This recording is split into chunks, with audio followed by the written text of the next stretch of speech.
আসসালামু আলাইকুম ইব্রান, সবাই কেমন আছেন? আশা করি সবাই ভালো আছেন আর সুস্থ আছেন। তো এখানে এই যে সকাল সকাল খুদের ভাত রান্না করা হয়েছে, আর সাথে এই যে ডিম পোস্ট। আর এখানে সকালে নাস্তাটা করে নিচ্ছে, কারণ আমার খালার বাসার আজকে দ্বিতীয় দিন।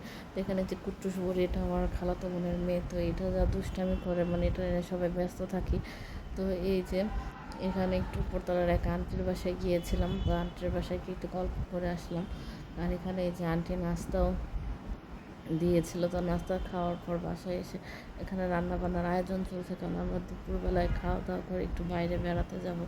তো আজকে নৌকা ভ্রমণে যাবো, তো এখানে তাড়াহুড়া করে রান্না শেষ করে নেওয়া হচ্ছে। আর কি বলবো, তো এখানে যে সবজি, একটা চাইনিজ সবজি করা হয়েছে, সালাদ, আর এটা আগের দিনের তরকারি। তো সব মিলিয়ে খাওয়া দাওয়ার অনেক ভালো আয়োজন ছিল। তো এখানে যে আমার ছেলে, আমার খালাতো বোনের মেয়ে, তারপর পাশের এক আন্টির পাশের এক বাচ্চা, তো সবাই মিলে এখানে হইচই করতেছেন। তো এখানে আমরা একটু নৌকা ভ্রমণে যাব, তো নৌকা ভ্রমণে যাওয়ার জন্য সবাই রেডি হয়ে গিয়েছে। তো যেতে যেতে আর একটু সন্ধ্যা হয়ে গিয়েছে, কোনো একজনের আসার কথা ছিল, সে এত দেরি করে আসছে। তো তার জন্য আর আমরা তাড়াতাড়ি যেতে পারিনি। তো নৌকা ছেড়ে দেবে একটু পরে। এখানে আমরা সবাই বসে আছি নৌকার উপরে বসে, কিন্তু নৌকার চারপাশের পরিবেশ দেখতে ভালোই লাগে। নদীর উপরে ভ্রমণটা কিন্তু খুবই মজার একটা ভ্রমণ। তো আপনাদের কার কেমন লাগে অবশ্যই জানাবেন। আমার কাছে তো খুবই ভালো লাগে এরকম নৌকার ভ্রমণ। তো এখানে এই যে সবাই মিলে দুষ্টামি করতেছে, হাসাহাসি করতেছে। তো আমরা কিছু খাবারও নিয়ে গিয়েছিলাম।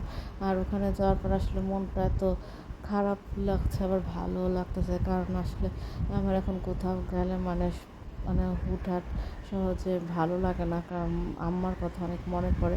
আম্মার সাথে আসলে এত স্মৃতি, এতই, আম্মাকে ছাড়া কোথাও আমি এভাবে যাইনি। তো কোথাও গেলে আম্মাকে সবসময় সাথে নিয়ে গিয়েছি। তো আর কি বলবো, তো এগুলো মেনে নিয়ে এখন চলতে হবে। এখানে দেখেন সন্ধ্যা হয়ে গিয়েছে, চারপাশ অন্ধকার। এখানে যে চিপস আনা হয়েছে, আর অনেক কিছু আনা হয়েছে, তাহলে সব দেওয়া হচ্ছে। আর এই যে বিকালের নাস্তা, উপরতলা আন্টির পাশে আবার বিকালে একটু গিয়েছিলাম, তো তারা একটু নাস্তা দিয়েছে, তো সেগুলো খেয়ে নিলাম। আর এখন এই যে এখানে আমরা বারবিকিউ পার্টি করব, তো তার জন্য একটু আয়োজন চলছে।